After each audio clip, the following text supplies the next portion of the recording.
Hello everybody and welcome to my sewing room. Today we're going to do a little bit more with quilting in the hoop, so don't go away.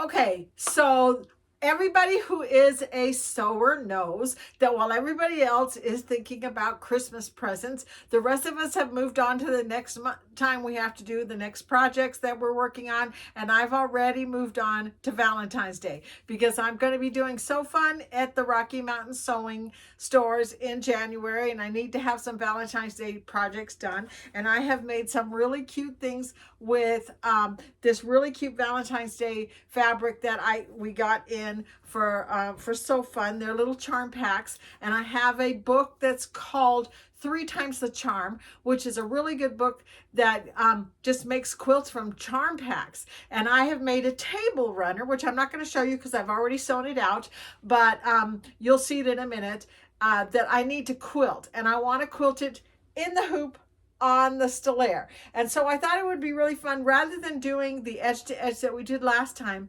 just create some kind of a fill that's a running stitch that we can put together and make it into a quilting project for a table runner. And maybe you'll learn a little bit more about what you can do in Design Center. So first, what we're going to do is we're going to go to the cutting table and we're going to get this thing hooped up.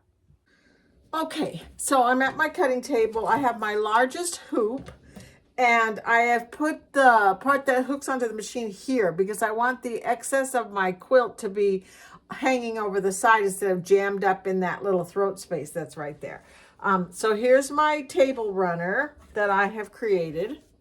And it's just real simple. It's really fun. It's from a little charm pack that I got with Valentine's all over it. And a really cute little pattern from a book called 3 Times the Charm. So, and this literally took one charm pack and I was able to cut it up into little pieces. I thought it was a really fun, fast little project. So anyway, what we're going to do is, you'll notice that I have the batting and the backing cut a whole lot bigger. And the reason why I did that is because even with this large hoop, if I go to hoop this, I'm still gonna have to have a little bit, about an inch on either side, to get all the way to the edge. So I want to make sure that I can get as close to the edge as I possibly can to quilt this thing all over.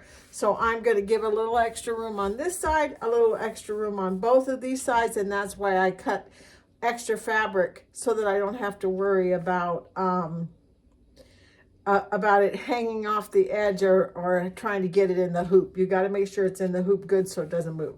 Does that make any sense? Anyway, so it just helps you get it hooped up the way you want it to get hooped up. So now I got that on there. And then here is the top. And I want to make sure I put it in right with a little bump. There's a little bump on the end of this, and there's a little bump on the end of this, and you want to make sure those line up good.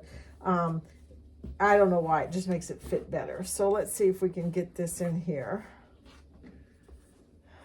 Yeah, see, when I look at this and I put the top on, it takes off either side of this. So as much as I'd like to do this in only like 4 hooping so that I get it done really fast, I want to quilt to the edge. So I'm going to change my mind and I'm going to turn it this way.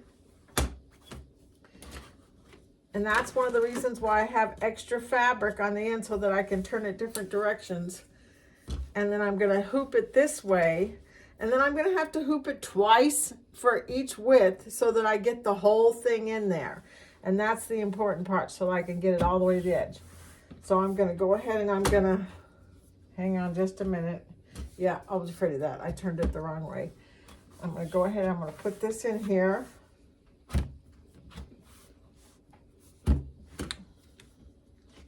Sometimes you have to really loosen this guy up to make him fit, because remember we talked about in the last video that they pop open when you use the regular hoop instead of the magnetic hoops.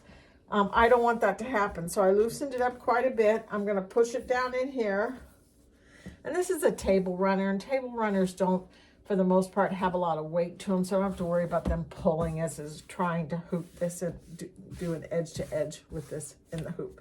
Okay, so I got that hooped up. I'm going to use the app to take a picture of it. So hang on just a minute. Let me see if I can show you that.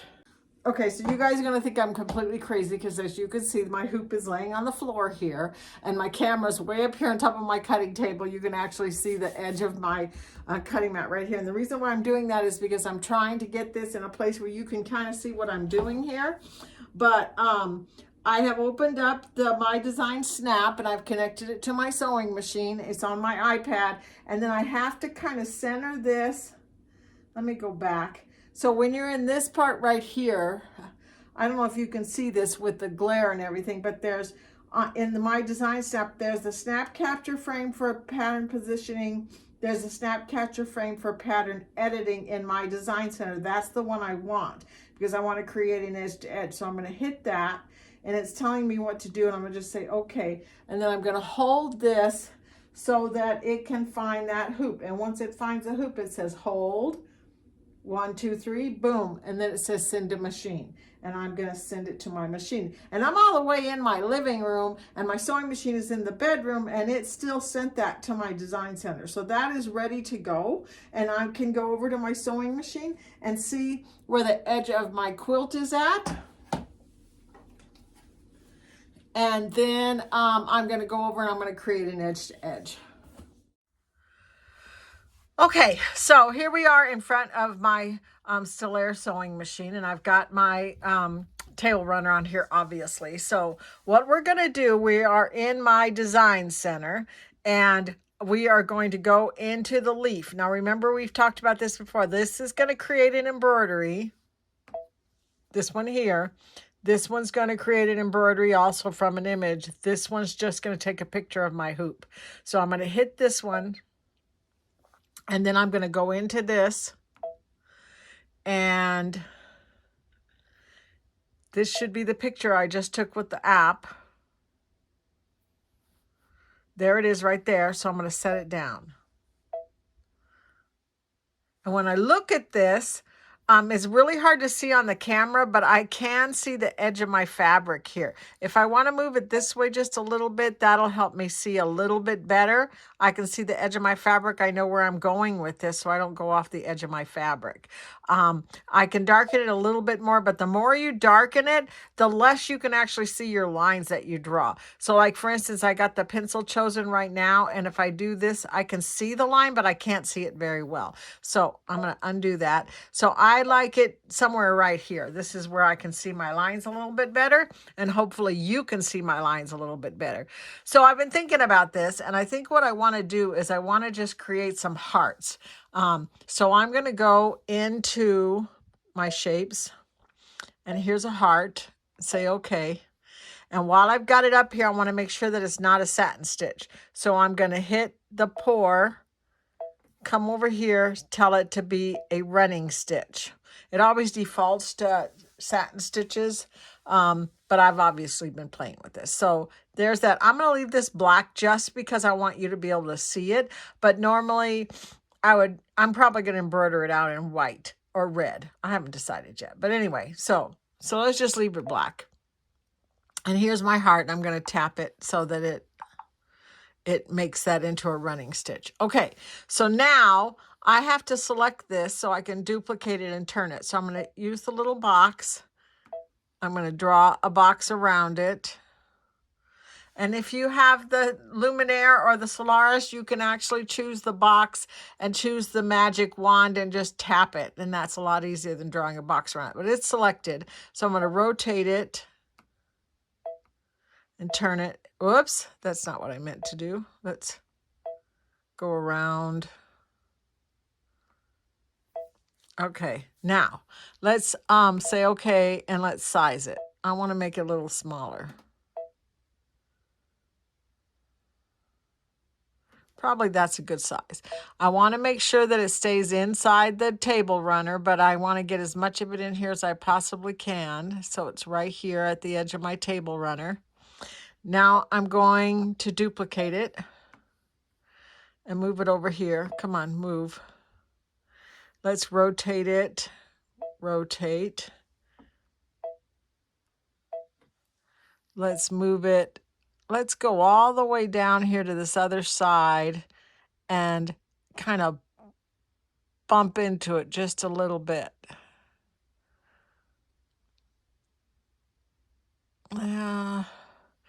Let's not do that. Let's go over this way more.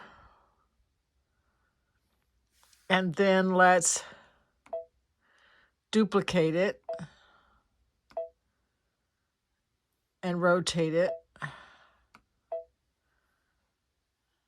Size it. Let's see, size.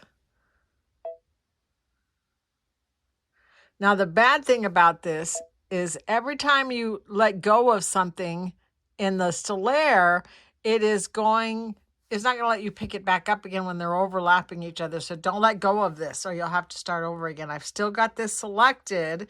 Well, I've got it here. So I can actually hit duplicate and move it up here where it's not intersecting with these. And that way, if I wanted to put it down, I could, or whatever I want to do. But I think I'm going to put this one.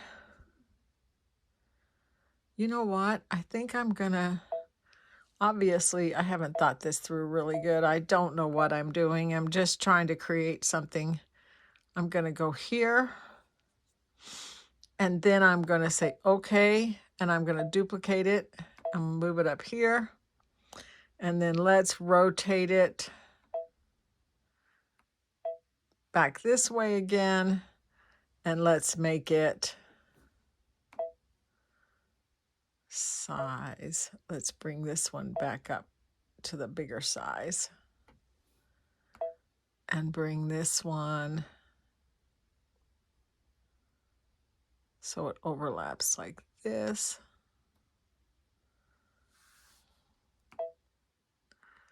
I think I want to rotate this so it's a little bit more tilted.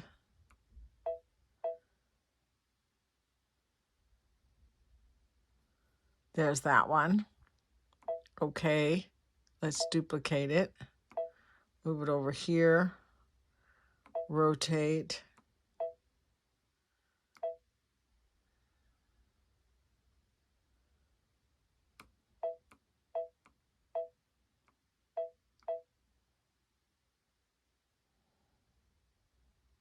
There. Say okay. Duplicate. Let's move it this way. This one, we're going to make another little one.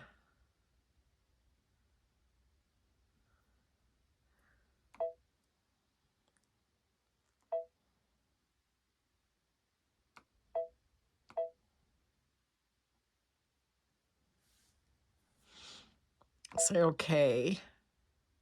Duplicate.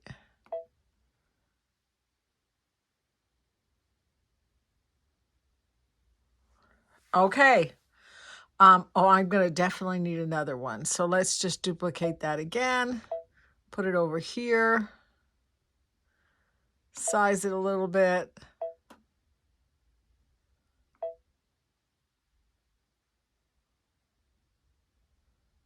Maybe. Let's rotate it. I like it better like that. Okay, so every single one of these hearts are overlapping each other. I think it's going to make a really fun quilting design. And then when we rehoop, we could use it again and see if it works. If not, I can come back in and create another one that's very much like it. But I think this is going to work. So let me go ahead and say, okay. And then next. Here it is, and it says these are all running stitches. And if you'll notice, I don't have arrows here, which means these are all connected. They should go without stopping and cutting, but I never can guarantee that when I do this because the computer's going to decide, oh, I need to go around this way, and then maybe stop and come back. So sometimes it cuts it when it does this. It's not a necessary true edge to edge, but it's going to quilt it for me. That's what I think is important. I can cut knots later if I have to. So I'm going to hit preview. Okay. Voila. I have an embroidery. It looks good. Anytime I can hit return and start again, but I think I like this. Actually, you know what I'm going to do? I'm going to hit return and I'm going to put this in the memory.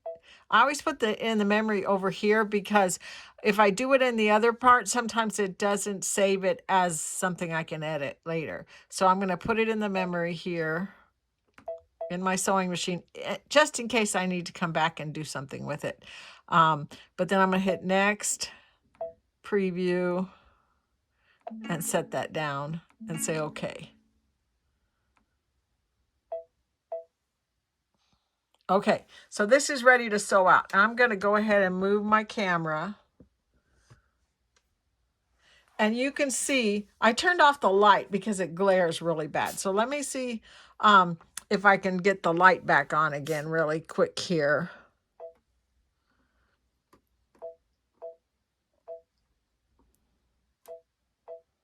There. Now you can see a little bit better. And let me zoom in a little bit. You can see that I put that foot on there again, the E foot, which stands for echo foot. I put that on there with the extension so that when it goes to embroider over here and it hits the edge here, which is not in the hoop, it doesn't accidentally push it off. I do have it pretty close to the edge where I've created this. I think it's going to work though. So I'm going to go ahead and I'm going to push go and we're going to see what happens. Let's put the down button. I have this threaded with red thread. It would be a good idea if I actually pushed embroidery.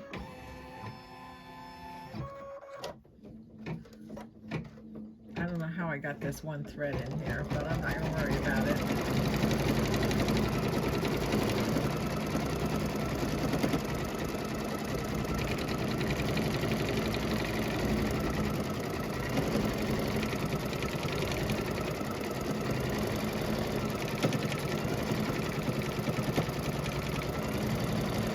Don't use these great big scissors.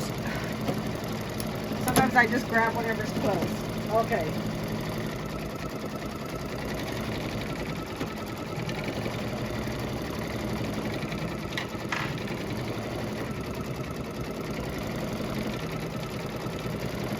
Unfortunately, a lot of times when you do something like this, it's going to do it twice. And a lot of people don't like that. They think it looks bad, but in a simple quilt like the one I'm making right now, it's not going to make that much difference that it's gone, that you can see the hearts really, that they pop right out on there. It actually might add a little bit of artistic creation to this design that I'm doing. If you have, oh, my thread just broke. If you have the luminaire, you can tell it to do a thinner line, but it's still going to double over in places where you have crossed over yourself in a few times because the software's got to figure out how to do a continuous line. So we're going to see how many times some of these are going to actually cross over themselves. So I'm going to go ahead and I'm going to finish embroidering out this design, and then I'm going to show you how I'm going to rehoop it. Okay, so I think that sewed out really pretty. I really like it. As I said before, sometimes it doubles over, and sometimes when it doubles over, it doesn't line up perfectly. And if you look at this really close, the lines aren't perfect. But I'm not going to stress over it. I think it's cute. I like the whole idea of the hearts all over the place. So now I'm going to take this off, and I'm going to move it over. And I want to be able to fit this. And this table runner is just too big. It's amazing. If I get all the way over here to the edge of the white, then I'm not seeing any of the hearts on this side, which may be a problem. So I'm gonna put it in the hoop. I'm gonna make sure I have a little bit of room down here at the end.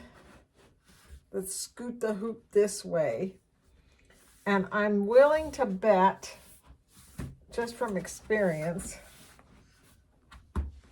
that once I scan this with the app, and I have the app right here, and I'm not going to try and show you, because I'd have to put it on the floor again like I did before, but you know how it works. You scan the hoop and you say send to machine. So, but I'm willing to bet that when I do this, I'm not going to see the edges of this heart.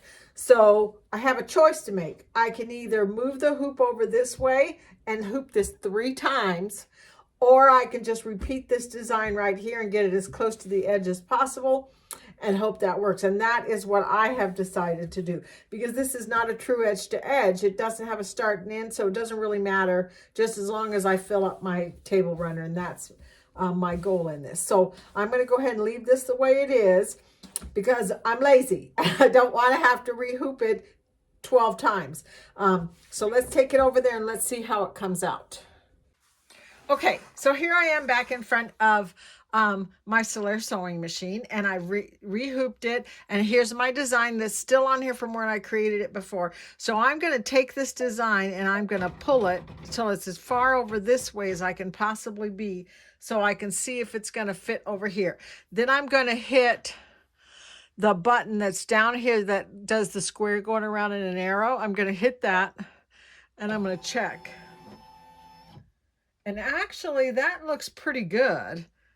It intersects just a little tiny bit with the last row of stitching that I did. I can see where my hearts stop and where the next one does. And then when I go over here, it doesn't go as far over here as I'd like it to go. So I could enlarge it, but enlarging it's not going to do me any good because this is as big as it is, and I don't want to distort my hearts. So you know what I think I'm going to do? I'm going to say, okay. I'm going to hit return. So I'm back in the edit mode right here, and I'm going to hit add. And when I hit add, I can go back into my design center and I can choose a heart. And let's size it down just a little bit like this. Get my arm out of the way, sorry.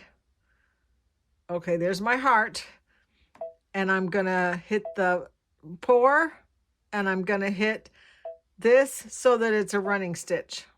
Never forget to change it to a running stitch.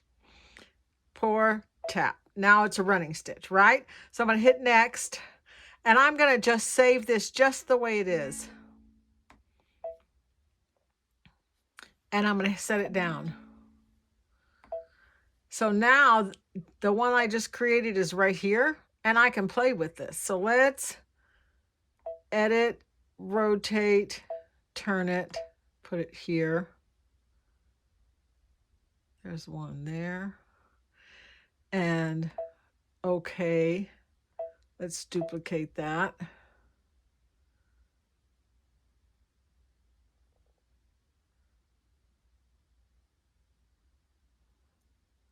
Let's put it right there.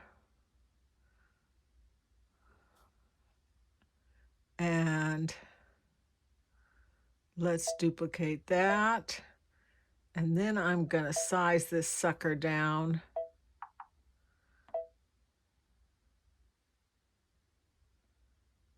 You know what? I can hit this one. And then I can size it down so it's really tiny. Rotate it. Let's just put it right there. So I have a couple of new ones in there. I'm going to save this in the memory so it doesn't go away, in case I need to come in here and move those around again and get them where I want them to be. But I like that. I think it looks pretty, it looks a little bit crazy, but it's going to do what I want it to do. So I'm going to hit embroidery, and I'm going to sew that out, and then we're going to go and rehoop it again and see what we end up with now. Okay, so I thought that was a really fun video. I think it came out really nice. I had a lot of fun doing it. It definitely is something a little different than edge to edge, but it really works. And I've done a couple of different quilts. If you go back to some of my other videos, you'll see some of the other ones I've done doing the same process, but I just thought it would be fun to show you how I did this one. And it came out. I have this completely quilted. I went ahead and I've trimmed it down. All the little hearts went right to the edge of it. I did have to hoop it 6 times because I did it 1, 2, 3, 4, 5, 6 in order to get everything in there, but it fit really good. It goes right up to the edge, and I just love the little hearts. I think they came out really, really fun. So you can see that there's a lot of different ways that you can use the running stitches in the design center to either create a design or to make your own edge-to-edge quilting. And who cares whether they all match up exactly right? As long as it looks really good when you're done, that's all that's really important, right? So I hope that was fun. I hope you enjoyed doing it. Make sure that you comment, that you subscribe, and that you come back next time, because who knows what I'll do next. I'll see you next time. Bye-bye.